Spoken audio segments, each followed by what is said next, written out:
इस कार्यक्रम के प्रायोजक हैं श्री नरेंद्र शकुंतला, कमलेश अनुराधा, गिरीश अंजू, अनुराग प्राशी, अरहम, नेहरा वेद, बाबूलाल जी, गिरनीबाई परिवार, ग्रेटर बाबा परिसर, इंदौर। श्रीमान ओम प्रकाश प्रभादेवी सेठी, श्रीमान संदीप सविता सेठी, श्रीमान सचिन अमिता, यशस्वी, लहर, अवयुक्त, अव्यान एवं समस्त सेठी परिवार, गुवाहाटी, बेंगलोर। श्री विजय, श्रीमती वाणी छावड़ा, किशनगढ़, श्री हेमंत सेठ, बांसवाड़ा, श्रीमती चंद्रकांता, श्री भरत, श्रीमती ऋतु जैन, इंदौर। मेरा नाम सविता जैन है, तिलक नगर से। महाराज जी, कठोरता और दृढ़ता में क्या अंतर है धर्म के प्रति? कठोरता और दृढ़ता। दृढ़ता तो जीवित में होगी कि मैं दृढ़ हूं, और कठोरता पुद्गल में होगी कि ये पत्थर कठोर है, ये कठोर है। और दृढ़ता जहां आत्मा का वास होता है, जहां संकल्प होता है, वो दृढ़ता होगी कि मैं अपने नियमों में, अपने कायदों में दृढ़ हूं। ये साम्य भाव में मैं दृढ़ हूं। और कठोरता जहां कसाय आ जाएगी फिर कि मैं तो कठोर हूं, ये भी कठोर कहेंगे इसको दृढ़ता नहीं कहेंगे। क्या कहेंगे? पुद्गल है तो क्या है? कठोर है। ये पेन कैसी है? तो कठोर है। और महाराज जी कैसे हैं? तो दृढ़ है कि जो सोचते हैं वो करते हैं। वो कैसे हैं? तो जो सोचते हैं। तो दोनों में अंतर है। जहाँ जीव है वहाँ दृढ़ता आएगी, और जहाँ जीव नहीं है, पुद्गल है, वहाँ कठोरता आएगी। मेरा नाम ऋषित जैन है, मैं वंदना नगर इंदौर से हूँ। मेरा प्रश्न ये है कि जैसे अपन भजन गाते हैं, वो कौन कहता है भगवान आते नहीं, तो भगवान तो वापस मोक्ष से आते नहीं है, तो उसमें अपन को पाप लगता है क्या? देखो भैया, भगवान तो आते नहीं है, ये बात पक्की है। अब भजन है, भजन का तो हम क्या कर सकते हैं? सब भाव भा सकते हैं, विचार कर सकते हैं कि भगवान आते नहीं हैं। ये भजन है, और भजनों में कौन क्या डाल देता है पता ही नहीं चलता है। इससे हमारे आचार्य कहते हैं कि कुछ लिखने के पहले भूत और भविष्य और वर्तमान को देख करके लिखना कि भूत में इसका और भविष्य में इसका क्या प्रभाव पड़ेगा। हम लिखने में माहिर हैं, पर सोचने में माहिर नहीं है कि हमारा एक कहा हुआ शब्द, एक लिखा हुआ शब्द कितना आगे जाकर के शंकाएं पैदा करेगा, कितना द्वेष पैदा करेगा। पहले आचार्य लोग 500 पुस्तक पढ़ते थे और 3 पेज लिखते थे। क्या? अब 3 पेज पढ़ते और 500 पुस्तकें लिखते हैं। क्या समझे? इसे भजनों पर विश्वास मत करना, प्रभु के ग्रंथों पर विश्वास करना। और पाप वाप तो लगेगा नहीं, क्योंकि आप भी जानते हो आते नहीं। तो भजन की राग में हम गा रहे हैं, पर दृढ़ मत मान लेना कि आएंगे, भजन में कहा है तो आएंगे। भजन प्रमाणिक नहीं है, भजन भक्ति है, और भक्ति में सब कुछ छूट है। पर भजन निश्चित रूप से हमारे ये भावों को, परिणामों को निर्मल कर सकता है। पर भजन के माध्यम से ये मत बना देना, अपनी धारणा पक्की मत कर देना। धारणा जब भी पक्की करोगे, शास्त्र के अनुसार ही धारणा को पक्की करना। बाकी भजन गाने में कोई दिक्कत नहीं, कोई पाप नहीं है, पर यह मानना कि भगवान आते नहीं हैं। गुरुदेव, मेरे मन में एक ये प्रश्न है कि हमारे जैन धर्म में धार्मिक अनुष्ठान होते रहते हैं, और इन धार्मिक अनुष्ठानों में एक मुख्य पद, एक के बाद एक 3, 4, 5 होते हैं, जैसे सौधर्म इंद्र, कुबेर इंद्र, सनत इंद्र, महेंद्र इंद्र, यह सब प्रमुख पद होते हैं। तो इन पदों पर जो, अगर सौधर्म इंद्र का पद जिसने एक बार पद के साथ में अनुष्ठान किया है, तो कुछ लोगों से ऐसा सुनने में आया है कि जो सौधर्म इंद्र एक बार बन चुका है, वह उससे नीचे नहीं बन सकता है, या ऐसा कुछ नियम रेखा आगम के अनुसार है क्या कि एक ऊंचे पद पर बैठने के बाद नीचे पद पर नहीं बैठा जाता? ऐसा मेरे सुनने में आया था। तो आप इस शंका का समाधान कीजिए। ऐसा आगम में कोई प्रमाण है नहीं कि एक बार कोई सौधर्म इंद्र बन जाए तो दूसरा इंद्र नहीं बनेगा। आगम में कोई प्रमाण नहीं है। माता पिता का जरूर एक बार वर्णन आता है कि एक बार माता पिता अगर हम बन जाते हैं तो फिर डबल हमें माता पिता नहीं बनना चाहिए। बाकी ये पद की व्यवस्थाएं हैं। किसकी व्यवस्था है? सिर्फ पद की और धन को इकट्ठा करने की व्यवस्था है। न तो तुम सौधर्म इंद्र जैसा रहते हो, न सौधर्म इंद्र जैसा कोई कार्य करते हो पूरे पंचकल्याण में। सौधर्म इंद्र जैसा रहना और करना, वो अगर सौधर्म इंद्र जैसा रह रहे और विष विधि से कार्य कर रहे तो मैं कहता हूं कि फिर आपको जीवन में कोई पद लेने की जरूरत ही नहीं पड़ेगी, इतना हमारे आचार्यों ने कहा है। पर वो होता ही नहीं है, ये तो सिर्फ एक पैसा इकट्ठा करने का पूरा प्रोग्राम है। और हम 14 बना लो, 20 बना लो, 50 बना लो, 4-4 दिशाओं के 4-4 शोधन इंद्र बना लो, तो सब चलता है। पर डबल नहीं बन सकते हैं ऐसा कोई प्रमाण शास्त्र में आता ही नहीं है। अब कोई अपनी मर्जी से कहे और कोई आपको कहे भी तो बिल्कुल निवेदन करके आप पूछना कि महाराज कौन से शास्त्र में लिखा, मुझे बता दो, तो मैं लोगों को बताते फिरूंगा। पर ऐसा कोई प्रमाण नहीं आया कि एक बार जो पद बन गया उसके बाद नीचे का कोई पद बन नहीं सकता है। आप शोधन इंद्र बन जाओ, उसके बाद ईशान बन जाओ, सनत कुमार बन जाओ। और लफड़ा है, जैसे जैसे ऊपर के स्वर्ग में बढ़ते ना तो सुख बढ़ता है, नीचे से ज्यादा सुख ऊपर है। अब पढ़िएगा चतुर्थ अध्याय में, नीचे से वैभव नीचे ज्यादा है, धन संपदा नीचे ज्यादा है और सुख कहाँ है, ऊपर ऊपर है। चौथे अध्याय में पढ़िएगा कि सुख ज्यादा है। क्या समझे आप, सुख ज्यादा है। अभी तो ये भी आया है कि हमको दक्षिण का इंद्र बनना चाहिए, दक्षिण साइड का इंद्र बनना चाहिए। स्वधर्म ईशान, स्वधर्म दक्षिण का है, ईशान उत्तर का है। सनत कुमार बनो, यानी पहली शुरुआत दक्षिण से होगी तो दक्षिण में स्वधर्म, फिर ईशान, सनत कुमार। तो ये तो सब चोचले हैं और इनमें ज्यादा लपेटे में आना नहीं चाहिए, आगम के अनुकूल नहीं है। अब कोई कहे तो उसका अपन कुछ कर भी नहीं सकते हैं। और कोई साधु कह रहा हो तो आपने तो विधान में बैठना हो, बैठ गए, नहीं जची तो अपना उठ करके चले जाओ। कभी विवाद नहीं करना, कहीं भी अपने विवाद का विषय नहीं बनाना, पर शास्त्र में नहीं है, इसका मैं आपको पक्का भरोसे के साथ कह सकता हूँ। हे मुनिवर, मेरा प्रश्न है कि मैं भगवान की पूजन पद्धति गुणानुवाद किस प्रकार करूं कि उसका मुझे पूर्ण फल प्राप्त हो। भगवान का गुणानुवाद किस प्रकार करूं कि जिसे मुझे पुण्य की प्राप्ति हो। निश्चित रूप से हम जब जिनेंद्र भगवान का पूजन करते हैं या उनका गुणों का गुणगान करते हैं तो 3 चीजें हमारी काम करती हैं, मन, वचन और काय। मन भी काम करना चाहिए, वचन भी काम करना चाहिए, काय भी काम करनी चाहिए। जहां पर तीनों काम करेंगे वहीं पर निश्चित रूप से अधिक पुण्य की प्राप्ति हमको होगी और वहां पर उतना अधिक हमारा मनन और चिंतन होगा।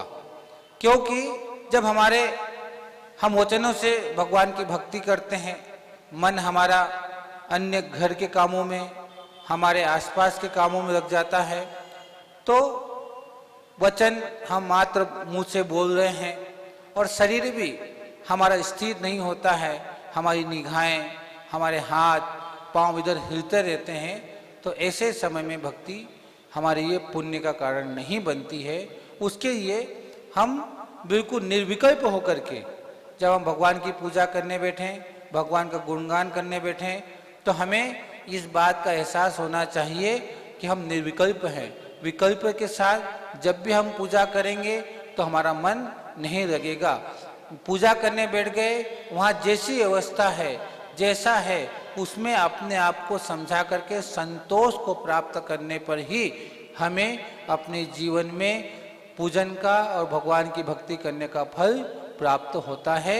इसलिए आप जब भी कहीं भक्ति करें आप लोग, तो निश्चित रूप से अपने मन को, वचन को और शरीर को स्थिर करके भगवान की भक्ति करें। चाहे आप प्रवचन सुनना हो, चाहे पूजा करना हो, चाहे भजन गाना हो, इन सब में अपने आप को स्थिर करके रखना चाहिए, तभी पुण्य की प्राप्ति होती है। ओम नमः।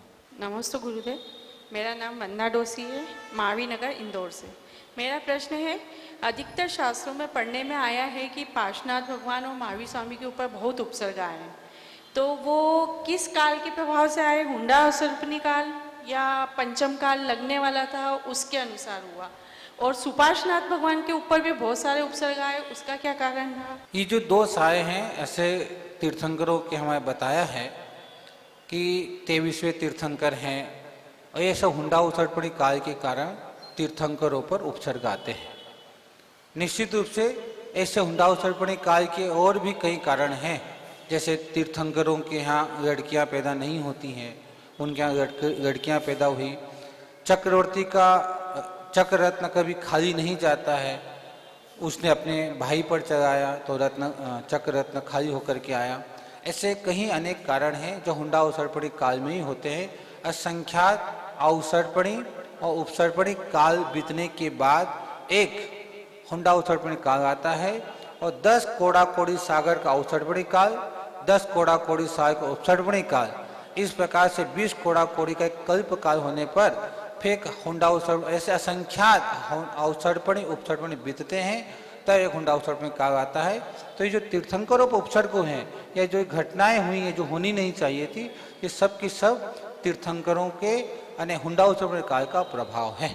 जब हम पूजन करते हैं और हमारे साथ 4 लोग और पूजन करते हैं और मेरी पूजन पूर्ण हो जाए, तो मुझे ठौने में विसर्जन करना चाहिए कि थाली में विसर्जन करना चाहिए? अगर सामने वाले की पूजन नहीं हुई हो तो मुझे कहाँ विसर्जन करना चाहिए?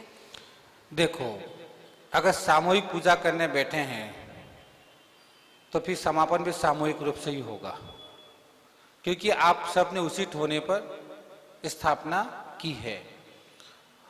तब सामूहिक रूप से बैठे हैं तो उसी में होगी। कोई इमरजेंसी ऐसी आ जाए, कोई कारण बन जाए कि अब हमको जाना ही पड़ रहा है, घर की कोई परिस्थिति हो, आसपास का वातावरण हो, तो फिर उसमें भी स्थापना में भी हम अपना विसर्जन कर सकते हैं, पर रोज वाला नहीं होना। कोई ऐसी इमरजेंसी आ जाए कि अब बिना जाए काम हो ही नहीं सकता है, तो हम इस स्थिति में वहाँ पर भी स्थापना जो हमने की है वहाँ पर विसर्जन कर सकते हैं। पर कब बहुत ज़्यादा ऐसी परिस्थिति आ जाए कि बाकी हमको लगता है कि हम बीच में पूजा छोड़ के जाने वाले हैं, तो हमें अपने अलग से एक ठोना रख करके उसमें स्थापना करना चाहिए। पर जब सामूहिक रूप से होगी तो विसर्जन कैसे होगा? सामूहिक रूप से ही होगा और सामूहिक रूप से ही करना चाहिए। पर किसी ने अगर कर भी दिया है और हो भी गया है, कोई गलतीवश हो गया हो या जल्दीबाजी में हो गया हो, तो कोई आप लोगों को उसमें पाप लगने वाला नहीं है। अगली बार से हम ध्यान भी रखें और कर भी दें, क्योंकि आपने अपनी पूजा की है और आपने अपनी पूजा का विसर्जन किया है। और जो विसर्जन वो पुष्प है, ये थोड़ी कि मैं पूजा बंद कर रहा हूँ कि भगवान आप जो जो आए थे सब अपने अपने स्थान को जाओ, और हमने वो विसर्जन कर दिया। तो कर भी दिया तो कोई पाप का विषय नहीं है, पर बनते कोशिश व्यवहार की दृष्टि से, अभी हम संसार में हैं, व्यवहार की दृष्टि से समापन जब हम स्थापना साथ में करते हैं तो समापन भी साथ में करना चाहिए। और हो भी गया तो उसमें विकल्प नहीं होना चाहिए, किसी प्रकार का पाप का बंध होने वाला नहीं है। मनु जैन, वंदना नगर, इंदौर से। महाराज जी, मेरा प्रश्न ये है कि जैसे आपने कल वास्तुशास्त्र के बारे में बताया था कि जैन दर्शन में वास्तुशास्त्र का भी महत्व है, तो क्या ये अंक विद्या जो आजकल बहुत सारी रील्स वायरल होती रहती कि ये नंबर हाथ पे लिख लो तो इससे पैसे आ जाते हैं, ऐसा कोई साइन बना लो, या जैसे हम हमारा लकी नंबर कैसे, मतलब इसका भी कोई इफेक्ट पड़ता है क्या हमारी लाइफ? देखें, मूल ज्योतिष हमारा शास्त्रों में हमारे यहाँ पर आया हुआ है। अब उन्हीं के आधार पर नए नए खोज, नए नए प्रैक्टिकल करके ये जो अंक ज्योतिष है और राशियों का है, तारीख के हिसाब से राशियाँ निकालते हैं, महीने के हिसाब से राशियाँ निकालते हैं, ये निश्चित रूप से मान्य है। हम इनको नकार नहीं सकते हैं, इनको हम छोड़ भी नहीं सकते हैं, क्योंकि वर्तमान में जैसे जैसे रिसर्च होंगे जाते हैं तो उसी के अंदर से ये सब चीज़ें निकलती है। और ये सारी चीज़ें हमारे प्राचीन शास्त्रों में है। क्या समझे? प्राचीन शास्त्रों में है, और जैसे जैसे बाहर आती जाती हैं तो उसका प्रयोग अधिक समय में होता है। अब ये जरूर निश्चित हो सकता है कि जो प्रयोग हमें बताया जा रहा है वो पूरा ही हो, ये जरूरी नहीं है। कुछ मिसिंग होगा जिसके कारण उसका फल या वैसा रूप हमें मिल नहीं पाता है। पर ये सारी चीज़ें मान्य हैं, इसमें कभी अविश्वास नहीं करना चाहिए, क्योंकि एक गणित है शास्त्रों का। ज्योतिष नाम का एक पूरा हमारा शास्त्र अंग है, 11 अंग 14 पूर्व में जब हम बात करते हैं तो उसमें कहीं ना कहीं ज्योतिष नाम का भी एक हमारा एक विभाग है। उस विभाग का ही सारा हिस्सा हमारे बीच में आता है। अभी अंक के माध्यम से हम पूरा जैसे लिख दिया 125, तो इसका भी शब्दों में कुछ अर्थ होता है। ऐसा हमारे अन्य शास्त्रों में आया है कि हम अंकों में भी अपनी बात लोगों तक पहुंचा सकते थे। ऐसे ऐसे आचार्य हुए हैं और ऐसे ऐसे आचार्यों ने ऐसे ग्रंथों को लिखा है, उन्हीं के आधार पर नई नई खोज करके और नए नए पुरुषार्थ करके इन चीज़ों की आई है, तो निश्चित रूप से सब मान्य हैं और मानना भी चाहिए। पर इनको सबको मानने के बाद भी मन में एक बार जरूर रखना चाहिए कि ये सब मेरे साधन हैं। क्या हैं? साधन हैं। पर मेरे जीवन में जो भी सुख दुख आएगा वो मेरे पुण्य और पाप कर्म से ही आएगा। पर इन साधनों को मानने से पुण्य का नाश होगा, और पुण्य का मतलब पुण्य क्षीण हो सकता है और पाप क्षीण हो सकता है और पुण्य की बढ़ोतरी हो सकती है। क्यों हो सकती है उसका कारण समझना आप। जैसे आज ऐसा मौसम विभाग ने बताया कि आज बहुत तेज बारिश है ना, बारिश है, तो हम उस ओर जाएंगे नहीं, उस ओर जाएंगे नहीं तो उस नदी के उफान से, उस नदी के तूफान से हम अपने आप को बचा सकते हैं। तो एक गणित बताता है, ज्योतिष जितना है वो सब गणित है, चाहे अंक ज्योतिष हो, चाहे टेढ़ो कार्ड हो, जितना भी ज्योतिष है वो अपने आप में ज्योतिष है और उसको स्वीकार करना चाहिए। गुरुदेव, हम ये कैसे समझे, हम मिथ्या दृष्टि है या सम्यक दृष्टि है? देखो, मिथ्या दृष्टि और सम्यक दृष्टि की बात, कि कौन सम्यक दृष्टि और कौन मिथ्या दृष्टि है, इसका निर्णय तो केवल भगवान ही कर सकता है और कोई भी नहीं कर सकता। व्यवहार की दृष्टि से अगर हम देखा जाए तो अगर हम स्वयं की बात करें, दूसरों को मत कह देना, स्वयं अगर हम भगवान देव, शास्त्र और गुरु पर हमें अटूट श्रद्धा है कि उन्होंने जैसा कहा है वैसा हम जीवन में धारण कर रहे हैं, वैसा जीवन में हम पालन कर रहे हैं, और हमसे कोई पाप हो जाता है तो हम उसका प्रायश्चित करते हैं, हम उसका पश्चाताप करते हैं।